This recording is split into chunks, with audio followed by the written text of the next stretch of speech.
Menjelang anniversary pernikahan ke-9 pada 21 Mei mendatang, rumah tangga Fairuz Arafik dan Sony Septian justru tengah ramai diperbincangkan di media sosial.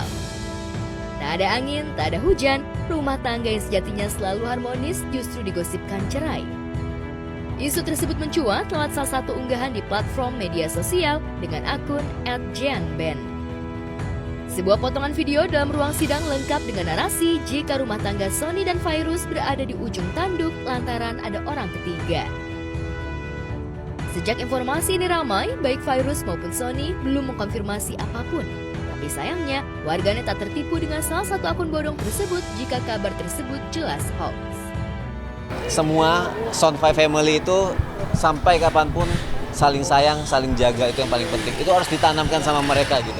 Fairuz itu orang yang perempuan pejuang yang luar biasa gitu. Selagi Fairuz nggak merasa apa yang dituduhkan, jadi nggak usah kita takut gitu.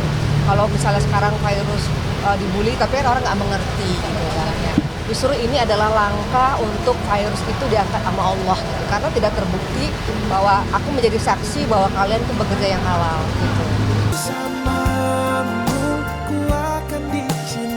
Tapi sayangnya, semua berita itu langsung ditepis oleh Sony dan Fairuz lewat unggahan kebersamaan antara mereka berdua.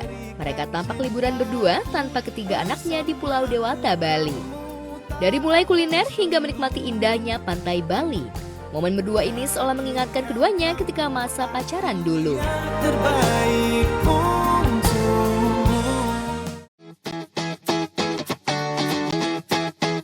Dan yang paling anyar adalah mereka berdua juga hadir ke sejumlah acara, salah satunya ke acara Halal Bihalal yang dihelat Irfan Hakim.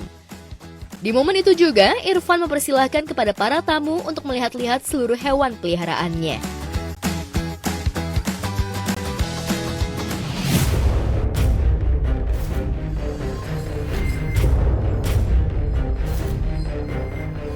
Lagi-lagi Rizky Bilar jadi perbincangan publik lantaran terpancing emosi dengan ocehan netizen yang kerap kali menghujat kehidupan keluarganya.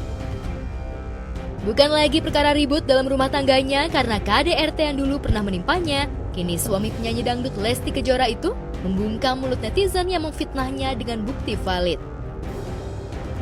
Capek selalu dianggap pria pengangguran, tak bermodal dan hanya numpang hidup dari istrinya Lesti. Melalui unggahan di sosial media pribadinya, tanpa basa-basi, Bilar membeberkan pendapatannya sebagai public figure.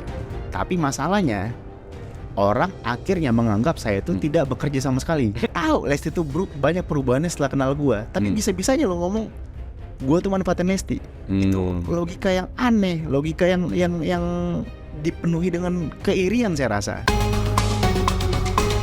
Tak menduga dengan reaksi Bilar yang sampai memamerkan tabel pembayaran honor dengan ratusan episode di salah satu televisi swasta, fantastis angka belasan miliar pun terpampang nyata. Itu saya pernah 5 program dalam satu hari. Saya waktu itu dapat 300 episode. Enaknya, syukurnya, saya punya produser yang cengli lah gitu. Maka saya lagi fokus untuk berbisnis lah. Untuk mengembangkan digital company yang saya punya. Betul. Makanya saya bisa meraup pundi-pundi yang lumayan besar saja. Lantas, selain sebagai pelakon, apa saja bisnis yang Bilar tekuni? Benarkah gerah dicap numpang hidup, Bilar ingin bisnis yang dibangunnya divalidasi dan tak dianggap sebelah mata? Yang pasti, ini kan Leslar. Yes. Artinya, kami ini besar karena bersatu. Saya mendapatkan pasangan yang memang kita benar-benar saling membahu, saling mencintai, untuk membawa apa yang nggak kita punya.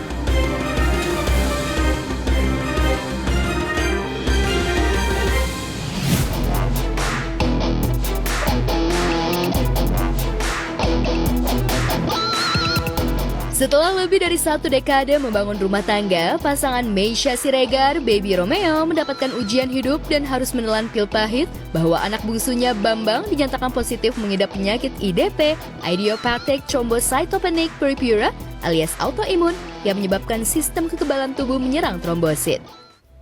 Di mana trombosit Bambang di angka 3.000 jauh lebih rendah dari angka normal usianya yaitu 150.000 sampai 200.000 hingga muncul memar-memar di sekujur tubuh Bambang.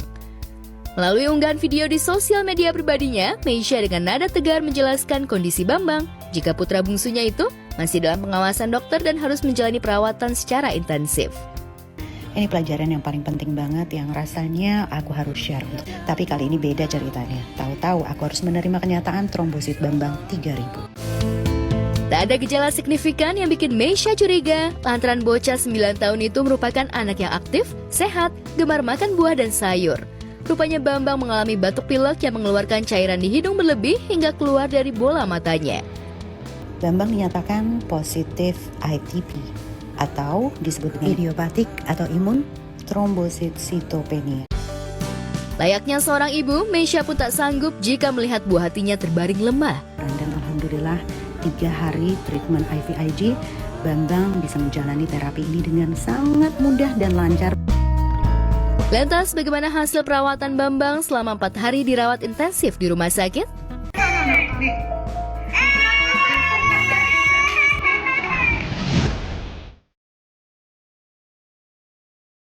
Lebih dari teman kayaknya sih kita belum deh, kita Pemirsa, itulah penampilan Dewi Rahmawati alias Boyen di atas panggung. Kembali ceria, padahal ia baru saja bercerai dari Ruli Angga Akbar yang terlibat kasus dugaan penipuan dana investasi. Keputusan Boyen mengakhiri pernikahannya mulai terungkap.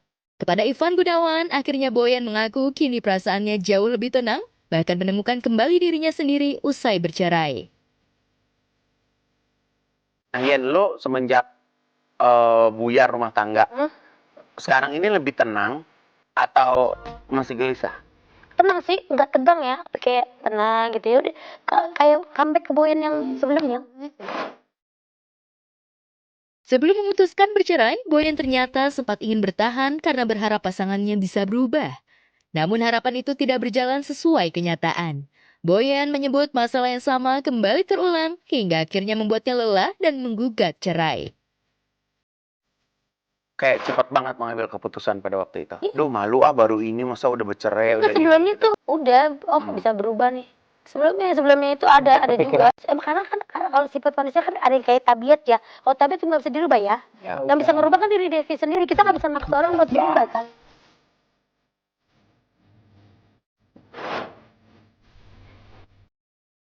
Perceraian bukan akhir segalanya. Alih-alih terpuruk, Boyen justru menemukan dirinya kembali yang kini jauh lebih tenang. Hal tersebut sempat membuat Anwar Sanjaya yang pernah mengingatkan Boyen agar tidak terburu-buru menikah. Apalagi usai bercerai dari Ruli, Boyen langsung mengajak Anwar healing berdua ke Thailand. Udah tahu sih kita mau tidur mau terpuruk aja, ya kan? Kita bangun lah gitu. Pekerjaan kita kan ngelawak ya Bang. Jadi kayak ya udah. Jadi apa masalahnya kita bikin ngelawak aja. Dia nggak pernah nangis, nggak pernah cerita, karena kita berdua nggak pernah mau kepo ya. Boy, lu kenapa? Kita suka punya feeling sendiri. Dia nggak pernah cerita apapun. Makanya pas lagi kemarin, kita awal dari pantai ya, dia benar-benar enjoy the moment kalau begini. Malah aku yang khawatir. Ini orang bener nggak sih? Ini orang kok nggak punya.